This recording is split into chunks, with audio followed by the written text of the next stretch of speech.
Walt Disney proudly presents 2 hours of nightmare fuel. A haunted Dorothy stares out her window at the stars. Having sampled the wonders of Oz, she longs to return. Instead, she's stuck on the farm in Kansas. She discovers a key labeled Oz. Dorothy insists that Oz is real, not just a place in her imagination. Auntie M takes Dorothy to a doctor. 1900, a new century. A century of electricity. Dorothy sees a mysterious girl beckoning her through the looking glass. And wouldn't you know, madam, we have found out that sometimes... Dorothy is left behind with this very normal-looking woman. At this point, the film turns into a roller coaster into the bowels of hell. Did I hear somebody scream earlier? No. Dorothy is strapped to a gurney and wheeled in for electroshock treatment. Pretty soon they'll draw all those unpleasant dreams out of your head. A fellow inmate helps Dorothy escape as a lightning storm hits outside. They fall into a roaring river. Dorothy soon finds herself swept back into Oz with a talking chicken. Oh, I've never been so wet in my whole life. But this is not the Oz we remember and love. As Dorothy finds a snack, she is spied upon by the devilish minions of a mysterious entity. She has a chicken with her. Dorothy finds the yellow brick road torn and demolished. Much like the fond, happy memories of our childhood, Dorothy finds an emerald city where the people have been turned into stone by someone called the Gnome King.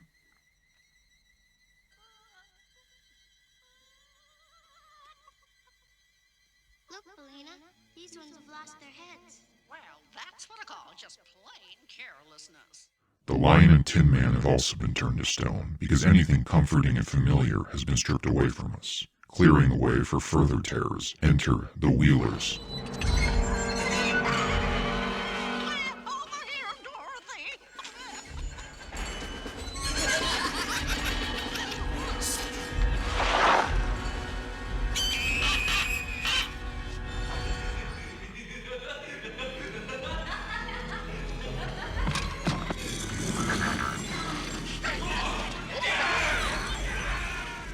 Dorothy finds a fat, rusted piece of shit named Tick-Tock, a member of the Royal Army of Oz. Dorothy wakes him up.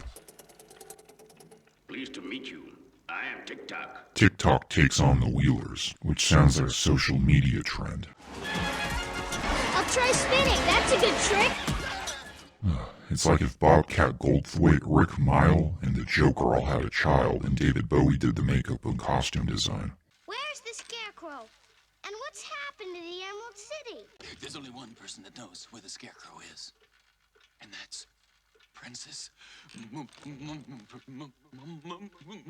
Princess Mumby. Tick-Tock lets him go to scar children another day. Dorothy, Tick-Tock, and the chicken soon enter a golden palace and meet the beautiful Princess Mombi, who has a hall of heads that she can swap at will. I believe I'll lock you in the tower for a few years till your head is ready. And then I'll take it. Mombi locks them in the tower. The Gnome King's Mountain. Dorothy discovers Jack the Pumpkinhead, who is not reminiscent of any character you've seen before. Jack breaks them out.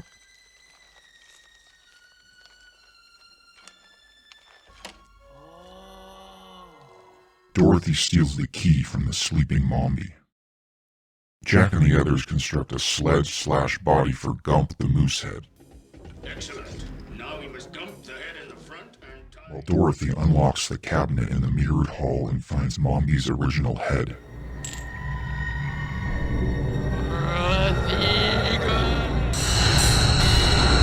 She grabs the powder of life.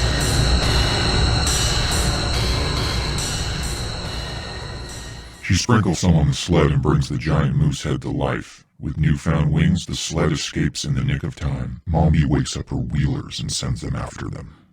The moosehead Gump struggles to understand his newly corporeal state. What am I anyway? You're just, a thing with a Gump's head on it. Truly, he is like us all, created from disparate parts, barely aware of what we even are before being thrown out of the nest and forced to have agency. They fly towards the Gnome King's mountain.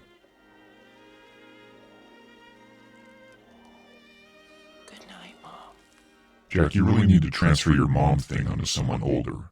Try Dua Lipa. The moose's newfound body falls to bits. Tick-tock stumbles and needs to be rewound. We are all of us decaying rapidly. The Gnome King reveals himself and pulls Dorothy into his domain. The monster who destroyed the Emerald City. He uses magic to transform the captured scarecrow into an ornament. The Gnome King asks them if they would like to play a game. You can go and inspect my ornament collection. Each of you has 3 chances to guess which one is the scarecrow. If you touch the right object and say the word Oz at the same time, the scarecrow will be restored, and you may leave the palace.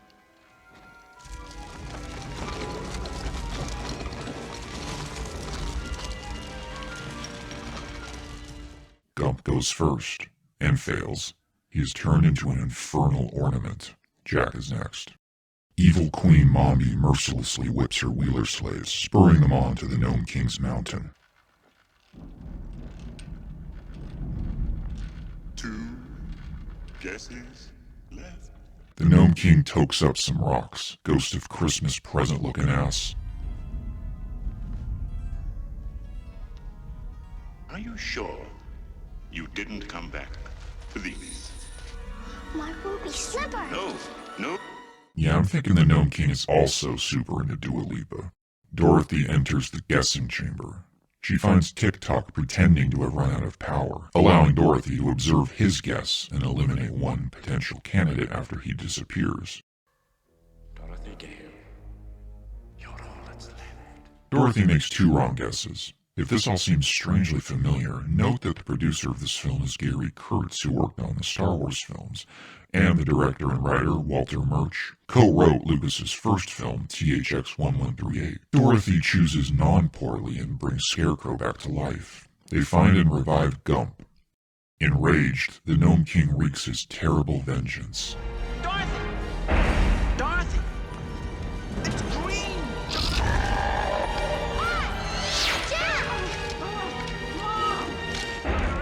Tired of games, the Gnome King attempts to swallow them whole. Terrible golems appear, striking out at Dorothy like writhing demons from the depths of hell. Belina the chicken lays an egg out of fear, which turns out to be poisonous to the foul king.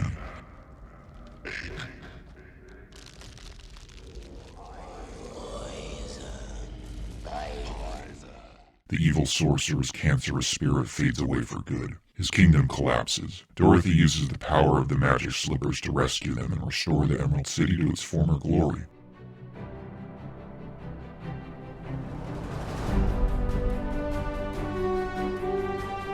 The people beg for her to be the Queen of Oz, but Dorothy accepts that she must go back. I wish I could be in both places at the same time. In the mirror, Dorothy sees Ozma, the true Queen of Oz. She pulls her out of her glass prison where she had been stuck. What's your name? Ozma. Mommy? Sorry. Mommy? Sorry. Mommy? Sorry.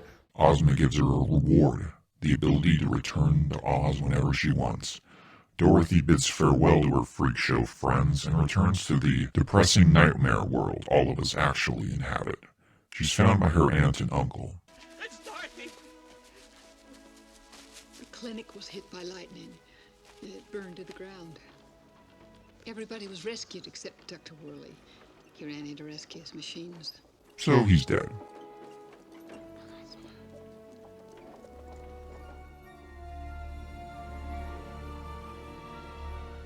Return to Oz exists in a decade of similar, darker, fantasy-oriented films for children like The Dark Crystal, The Never-Ending Story, Labyrinth, and the works of Don Bluth. In the 80s, new cutting-edge technology allowed filmmakers to bring fantastical creatures to life like they had never done before, but they were also inspired by the children's films they had grown up with, films that frightened them, that put their protagonists through harrowing adventures where death felt like a very real possibility. It was a time before there had been a reevaluation in popular culture on what things kids should and should not be exposed to, leading to a time of fantastically terrifying films for kids. Limits were pushed and tested. A new rating was created. It was a new frontier. The director, Walter Murch, claims he never intended to frighten children, but frighten them he did. There are reports of parents running from the theaters mid-showing of this film, taking their children by the hands. That was certainly my experience. The film was simply scarier than anyone had anticipated. A year earlier, Temple of Doom had caused a similar reaction. Perhaps the tools filmmakers had to frighten had simply grown more powerful than they had yet to come to grips with. They didn't know their own strength. I think we went darker than any of us really wanted to go. But you're in the middle of it and you're doing things, and it's a matter of what you do every moment. And you don't realize what has happened until you put it all together and you see it as one piece. Because you do a little dark thing here, and then you do a light thing, and then you do another little dark thing, and then you do another little dark thing, and then pretty soon you put it together and you realize, uh-oh, it's darker than it is light. Years later, Walter Murch reflects. I was a little discombobulated by the fact that when the film came out, people said, this is an extremely terrifying, disturbing film, which was not my intention. I wanted it to engage the audience fully, and I wanted Dorothy to be in desperate situation. But the anguish of many of the reviews and some of the comments that I got from the film was surprising to me. And I'm still thinking about it. I have some ideas now after 30 years of why that might have been. One of them is simply, it isn't a musical. And when there is something that has scary things in it, but there is also singing, the singing says, this isn't so bad. It's just a show.